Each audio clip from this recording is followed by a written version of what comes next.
In this lesson, we'll create lighting scenario for the office building. We'll start by overriding the materials in the render setup. As always, we'll be using Corona physical material. Also, let's preserve glass materials. And let's start interactive rendering. We have already Corona Sky added in the Environment and Effect tab. Now go to the render setup again, and let's choose preserving opacity as well to make the leaves look natural. Okay, next we'll create glass material for the office building. Click the M key on your keyboard to open the material editor. We can make use of the views here.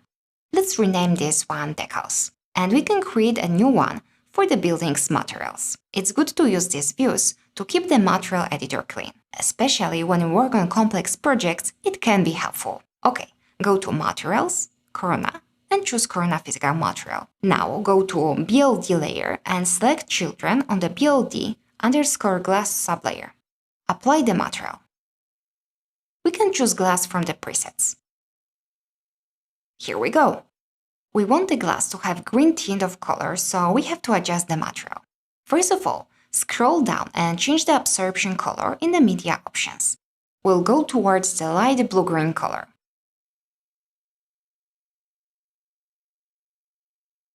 Something like this should be fine. And now, we of course have to change the distance to see any changes. Let's start by 10 centimeters. The effect is too strong, and the glass doesn't appear transparent. Let's increase the distance. Even more, we can add one more zero. Okay, now we can see through the glass. It's the effect we want to have here. Okay, let's go back to the lighting. We have Corona Sky, but I would like to use HDRI here. We'll use one from HDR Maps. You'll find it in your working files.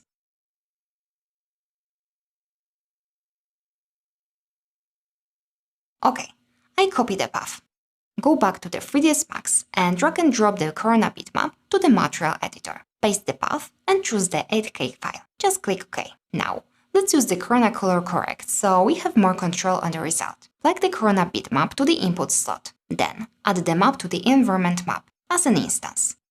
Here we go, it's working. Now let's test various positions of the sky by rotating the map. We just have to type different values.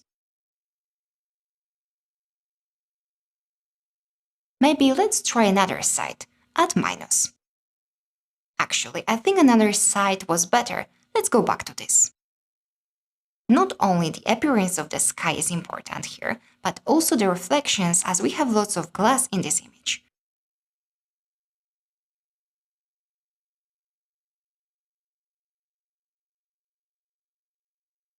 Okay, I like this one the most. It nicely highlights the buildings. Plus, we have nice reflections on the side of the office building. Okay, now I like to make some adjustments to the sky. Firstly, I change the temperature. I want it a bit warmer. I also want to add this sort of pinkish color to it. We can use green magenta tint option. -1 will be full magenta. 1 will be green. -1 is too much. Let's try something in between. Okay, you can see that it doesn't work great in the left-hand side corner. Let's try adjust hue first.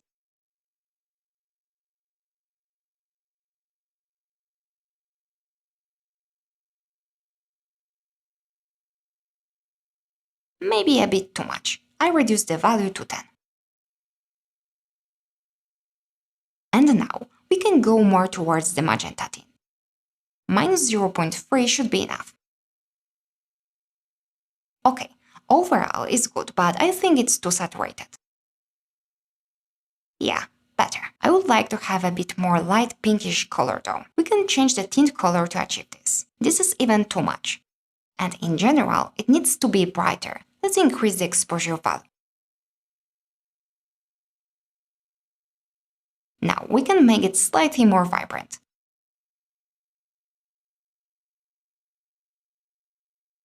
I will even add more magenta tint to it now. Let's make it a bit crazier than normal. I will definitely add the fog here to make it more moody. First, let's create a box.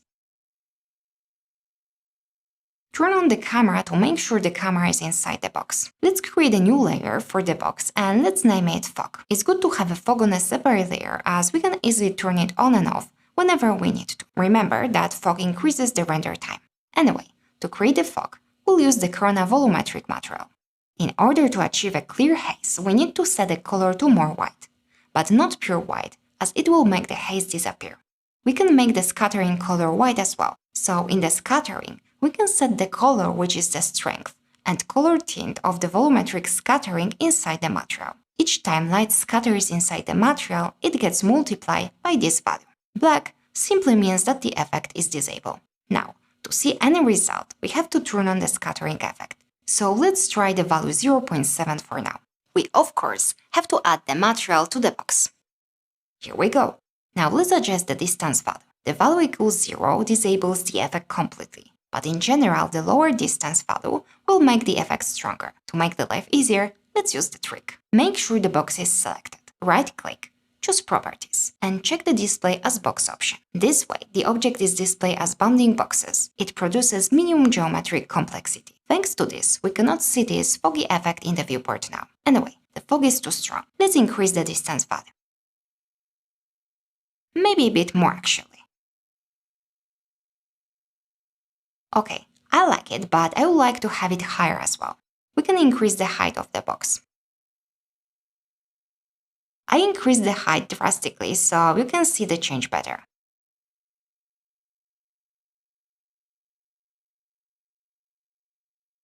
Okay, something like this works nicely. The fog is done. Now we can add the lights. We can turn off the material editor. We don't need it. Let's create a layer dedicated to the lights. .lit. Perfect. Go to the lights, Corona, and choose Corona Light. We'll start from the ceiling lights in this building. Change the type to rectangle and adjust the size. I'll make it rectangular. Great. Now let's rotate it and adjust the position in the Z-axis. We can go to the front view by clicking the F key on the keyboard. Place it just below the ceiling of one of the floors. Start interactive rendering. Okay, we can see something there, but it's not enough. Let's use the region to make rendering faster and increase the intensity value. I will try 250. Okay, now I will turn off some visibility options. I think we don't need the light to be visible in refractions or refraction. I will turn off the Occlude Other Light as well, as I don't want this light to block the light from other lights. And I don't want it to be visible directly either. Now we can start copying the lights. I will make it as an instance so we can easily control them all at once when needed. Okay, good. Now we can copy the lights on different levels. Also as instances.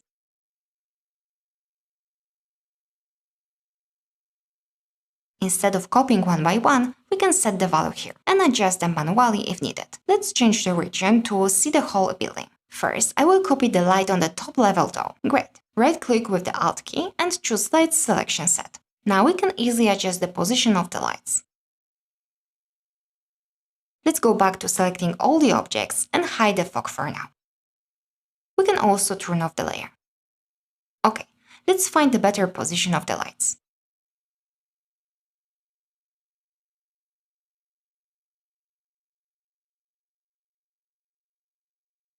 These ones as well. Okay, it looks better. However, in real life, you would rather not see the building lighten up evenly inside. So let's move some of the lights.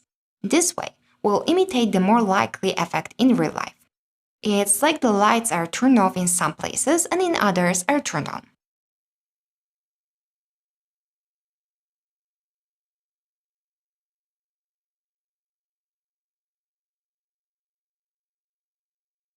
You can see that we have more variety now, and it looks way better. I do the same with another side. We can use the script that randomly transfers the object to make selection easier for us. I don't want to move the lights top-down, only in the X and Y axis. Let's type from -200 to 200. It will be enough. And click Go Random. And move the lights around the building.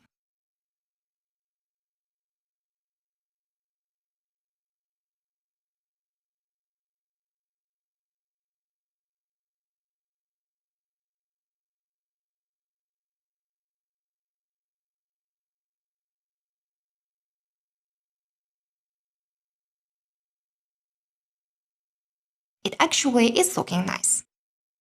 I would like to see how the building will look like when we'll lighten up the top floor more. Maybe a bit too much.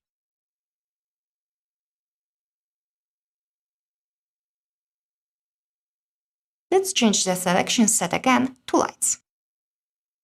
Select all the lights and move to another building. This time as a copy. I will rotate them first. And mirror. I adjust the position.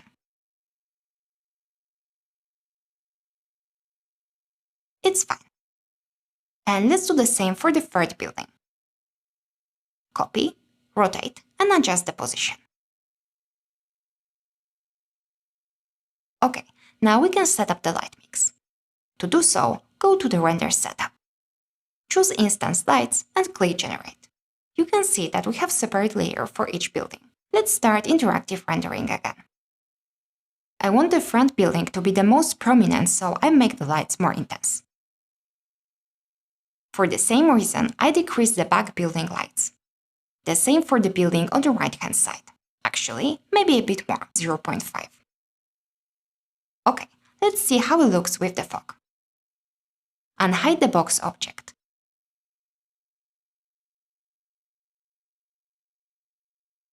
Nice! Let me show you light by light. I like it. It's a nice balance. However, now we can make the effect weaker.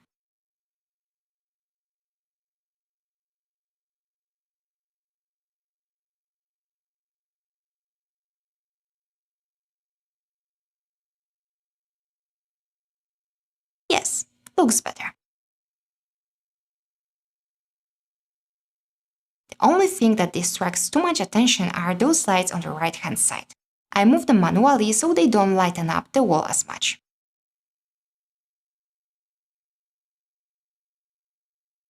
I move this light back. Better. I do the same here.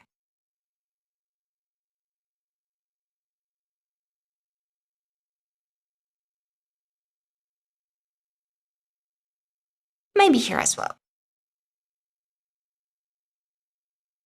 This one I will delete as I feel it's too much. Yes, better.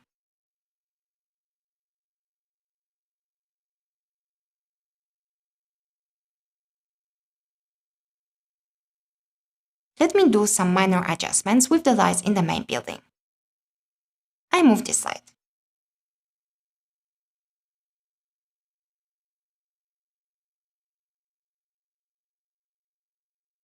And this one. Okay, the last one, and we're done with lighting for now.